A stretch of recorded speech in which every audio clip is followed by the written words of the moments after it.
जी हाँ, नमस्कार। मैं हूँ राजीव और इस समय मैं यहाँ आया हूँ जनपद महाराजगंज के घोगली ब्लॉक अंतर्गत ग्राम सभा बसंतपुर में। हमारे साथ जुड़े हुए हैं प्रधान जी, प्रधान प्रतिनिधि के रूप में सिद्धार्थ सिंह जी, जिन्हें लोग सिद्धू भैया के नाम से भी जानते हैं। प्रधान जी का हम बात करते हैं। ये कौन सा कार्यकाल है प्रधान जी? पहले तो आपका बहुत बहुत स्वागत है। धन्यवाद, नमस्कार। कार्यकाल 2005 से 10 के बीच में मैं स्वयं था प्रधान जी।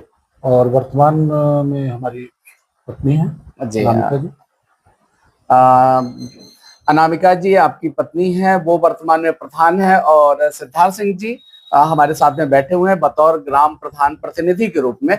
हम जानने की कोशिश करते हैं प्रधान जी, अभी ये इस पंचवर्षीय योजना में आपने कौन कौन से अच्छे काम कराए, क्या क्या काम करवाए और क्या बाकी रह गए, हम चाहेंगे आप हमारे दर्शकों को बताएं। देखिए, जो सरकार का विशेष फोकस था मिशन कायाकल्प।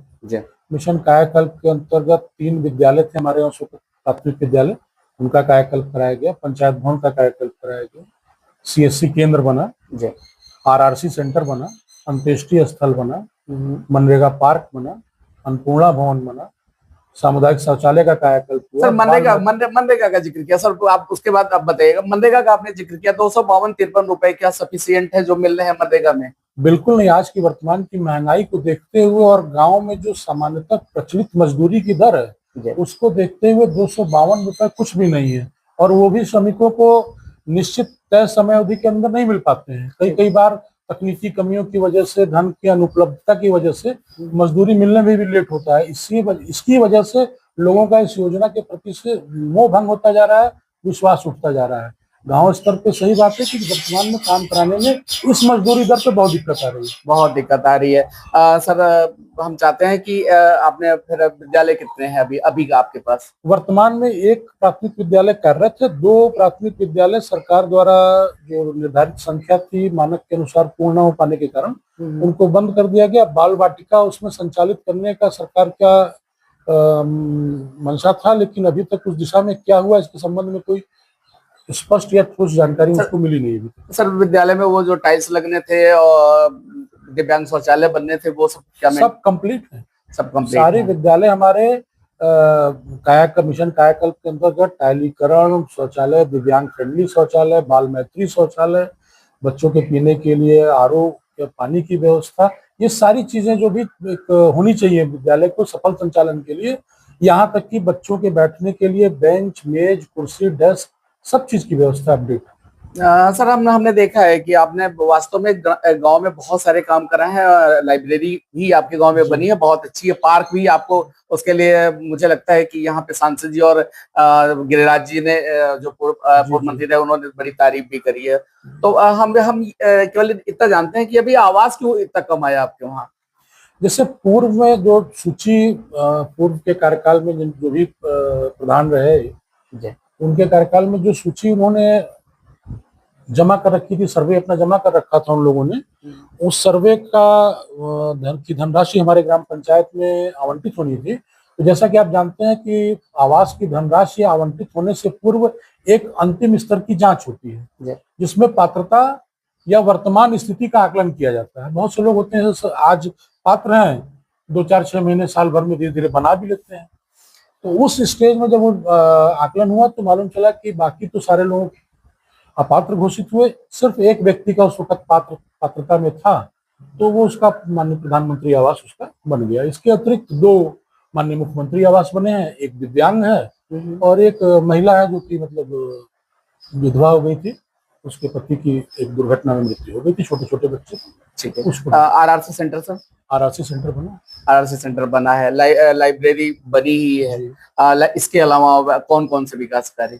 अब अगर भवनों की स्थिति या उस तरह से देखा जाए तो लगभग सारी चीजें हैं हमारे यहाँ। अंत्येष्टि स्थल मैंने बताया है ही है, RRC सेंटर है ही है, अन्नपूर्णा भवन है, पार्क है। एक जो विभिन्न पुरस्कार, जैसे हमारी ग्राम पंचायत को माननीय मुख्यमंत्री जी द्वारा 2 बार प्रोत्साहन धनराशि पुरस्कार स्वरूप प्राप्त हो चुकी है। तो विभिन्न जगहों से जो पुरस्कार स्वरूप धनराशि प्राप्त हुई थी उनको इकट्ठा करके हमने एक उत्सव भवन के नाम से एक बिल्डिंग का निर्माण कराया, ताकि लोग अपने छोटे मोटे मांगलिक कार्यक्रम वहां से कर सके। तो वो भी बना हुआ है और CSC सेंटर बना ही हुआ है। सर अगर रोड की बात करें जी। तो रोड नियर अबाउट कितने बने होंगे, सीसी और इंटरलॉकिंग सब मिला करके नियर? लगभग लगभग 1.25 किलोमीटर, खड़ंजे को छोड़ के बात कर रहा हूँ। हाँ हाँ। अगर खड़ंजा भी इन्वॉल्व करे तो करीब लगभग 3.5 से 4 किलोमीटर की रोडें बन चुकी हैं। नालियों का काम हुआ है, नालियों का जीर्णोद्धार हुआ है। तमाम ऐसी जगहें थी, जैसे एक हमारे यहाँ अनुसूचित आबादी है जिस पट्टा आवंटन 42 साल पहले हुआ था और आज तक वहां पे आवागमन का रास्ता नहीं था। उस पूरी बस्ती को खड़ंजे से सेचुरेट किया है हमने उनको आने जाने के लिए। उसके बाद बहुत सी ऐसे एक धोबी पट्टी, बनिया पट्टी थी, जिसमें सन 95 का जब पहले JRY चलती थी उस समय का पटंजा बिछा था। उसके बाद से किसी ग्राम प्रधान ने उस पर काम नहीं किया था। वहां पे पानी जल निकासी की बहुत बड़ी समस्या थी, तो उनके नाली, रोड, इसका व्यवस्था किया गया। बड़े टोले पे रोड की व्यवस्था, पोखरा टोला पे, घगरुआ टोला पे, बटौरा टोला पे, मतलब जहाँ जो 5 पूर्व में है सब पे। हाँ, सब पे कुछ ना कुछ जहाँ जो संभव हो पाया, क्योंकि आप भी जानते हैं कि सीमित संसाधन उपलब्ध हैं, हमारे पास असीमित संसाधन नहीं है। जो सीमित संसाधन है उन्हीं में मैनेज करके किसी किसी तरह से एक एक काम करना है। लेकिन अपने तरफ से मैंने प्रयास ये किया है कि जो निहायत आवश्यक चीजें हैं प्राथमिकता उनको दी जाए, जो निहायत जरूरी चीजें हैं उनको प्राथमिकता। सर अगर स्वास्थ्य की बात करें, हमारे उप मुख्यमंत्री महोदय जो है ब्रजेश पाठक जी स्वास्थ्य को लेकर के बड़ा अवेयर भी हैं और बहुत सारी योजनाएं भी चल रही है, तो स्वास्थ्य के लिए यहाँ पे कौन सी व्यवस्थाएं आपने करी? हमारे यहाँ प्राथमिक स्वास्थ्य केंद्र है और वर्तमान में तो हमारे यहाँ उसमें कोई डॉक्टर नहीं है। डॉक्टर साहब थे तो उनका हो गया, वहाँ पे मेडिकल कॉलेज गोरखपुर में चले गए, फिलहाल तो नहीं है। लेकिन बाकी फार्मासिस्ट हैं, वार्ड बॉय हैं, NM हैं, ये लोग आते हैं, बैठते हैं, समय समय पर मेले लगते हैं, स्वास्थ्य परीक्षण शिविर लगते हैं और टीकाकरण भी होते रहते हैं समय समय पर। सर 2027 का चुनाव भी आने वाला है जी। आप लोगों का चुनाव अभी भी अधर में लटका हुआ है, कार्यकाल पूरा हो गया, प्रशासक के रूप में आप लोगों को नियुक्ति मिली है, कार्यकाल चलेगा नहीं चलेगा अभी उहापोह में की स्थिति बनी पड़ी है। सर ऐसे में क्या लगता है कि अगर कार्यकाल बढ़ता और कहीं आप लोगों को फिर से कुछ काम करने का मौका मिले तो कौन सी ऐसी योजनाएं हैं जिन्हें आप अभी पूर्ण रूप में पूरा करवाना चाहेंगे? इसे फिलहाल तो प्रशासक के रूप में सरकार ने दिया है, माननीय उच्च न्यायालय का एक आदेश भी आया हुआ है, उसमें भी उहापोह की स्थिति हुई है। अभी तक कोई वित्तीय ऐसे अधिकार हम लोगों को, वित्तीय प्रशासनिक अधिकार ऐसे भी स्पष्ट रूप से नहीं मिले हैं, इसलिए कोई काम करा पाना तो वर्तमान में संभव नहीं है। लेकिन जैसे जो गांव में सबसे बड़ी समस्या है किसी भी गांव की, वो है जल निकासी की। रोड हो सकता है कि थोड़ी टूटी फूटी मिल जाए, आप काम चला लेंगे। सर 2 महीना पहले एक जल निकासी की एक शिकायत भी थी। जल, वो मैंने बताया ना, जैसे कि एक बाजार है, बाजार एक निजी बाजार है, उसकी उनकी अपनी तहबाजारी है, उनकी किराएदारी है। अब वो उसमें जल जमाव या उस तरह की चीज अगर बन रही है तो उसमें हम हेल्पलेस, मान लिया किसी का व्यक्तिगत जमीन हम नहीं साफ कर सकते हैं। हालांकि उनसे कह करके, मैंने बोल करके उसको साफ भी करवाया। नाली बरसात की, जैसे मान ली पानी है, पानी बह रहा है, दुकानें हैं, कचरा उसमें पड़ रहा है, तो बीच में जैसे सफाई कर्मी का रोस्टर में ड्यूटी लग गया, 10-12 दिन वो नहीं आ पाया, तो जब अगर नाली 10-12 दिन लगातार साफ नहीं हुई तो वो जाम हो गई। ऐसे में एक बैग पानी बरसा और वो पानी रोड पे बहने लगा, तो उसको लेकर के थोड़ा सा था, तो उसको तो तत्काल फिर आदमी लगा कर साफ करा दिया गया। सर पानी की बात चल रही है और उसपे एक याद आया कि जल जीवन मिशन केंद्र सरकार की एक बहुत जबरदस्त परियोजना थी। सर मुझे लगता है धरातल पे जो क्रियान्वयन होना था वो बहुत अच्छा नहीं हुआ, आप कहां तक सहमत हैं? धरातल पे क्रियान्वयन, अभी तक उसका सफल क्रियान्वयन तो मैंने कहीं नहीं देखा है।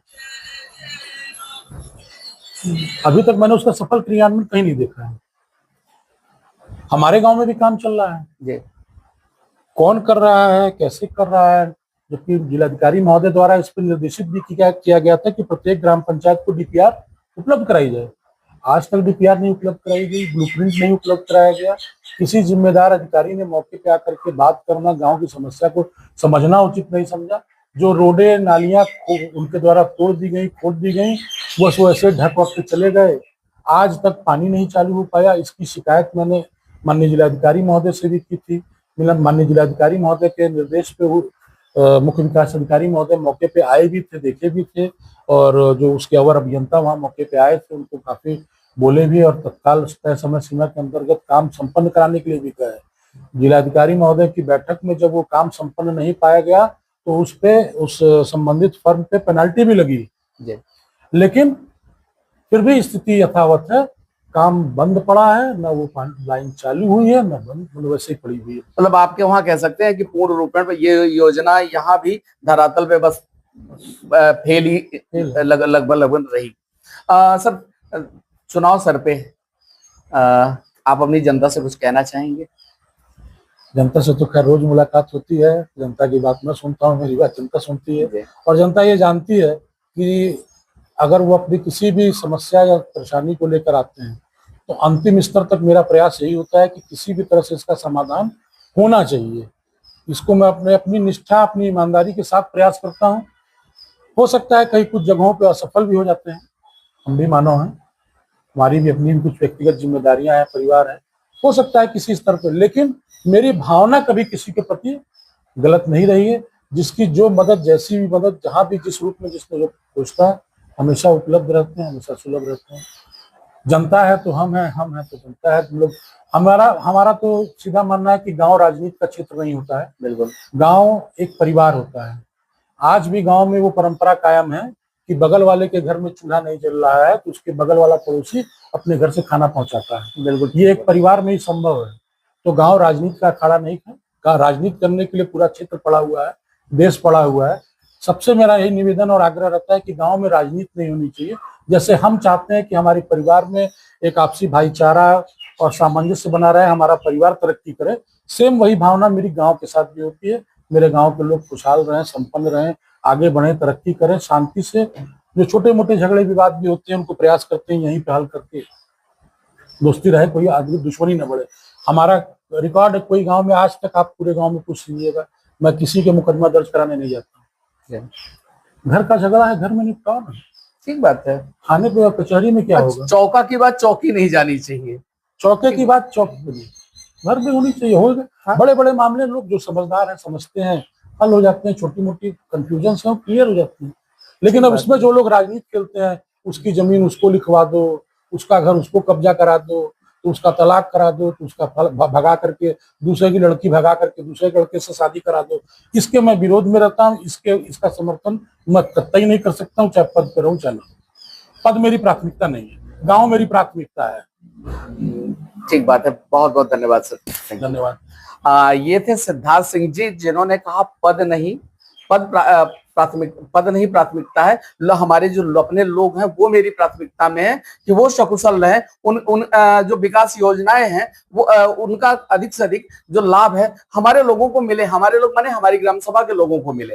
देखने वाली बात ये होगी कि अभी प्रधान जी ने बड़ा बखूबी जवाब दिया, कुछ अपनी इन्होंने बताया, अभी चर्चा भी करी जल जीवन मिशन योजना के बारे में। इन्होंने बताया कि कहीं न कहीं ये भी धरातल पे बहुत अच्छी नजर नहीं आ रही है, और अगर देखा जाए तो पूरे उत्तर प्रदेश की कमोबेश यही कहानी नजर आती है।